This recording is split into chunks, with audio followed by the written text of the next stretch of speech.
காஞ்சிபுரம் வரதராஜ பெருமாள் குதிரை வாகனத்தில் எழுந்தருளி ஏகாம்பரநாதர் சன்னதி தெருவில் ஏசல் விழா.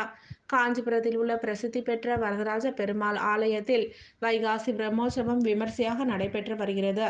இதில் பெருமாள் தினமும் பல்வேறு வாகனங்களில் எழுந்தருளி முக்கிய வீதிகளில் வலம் வந்து பக்தர்களுக்கு அருள்பாலித்து வருகிறார்.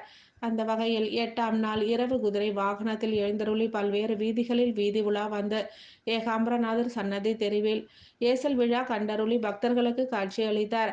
ஆயிரக்கணக்கான பக்தர்கள் கலந்து கொண்டு பெருமாளின் பேரருளை பெற்று சென்றனர். இதனைத் தொடர்ந்து கங்கை கொண்டான் மண்டபம் பகுதியில் அமைந்துள்ள ஆஞ்சநேயர் ஆலயத்தில் மண்டகப்படி கண்டருளினார்.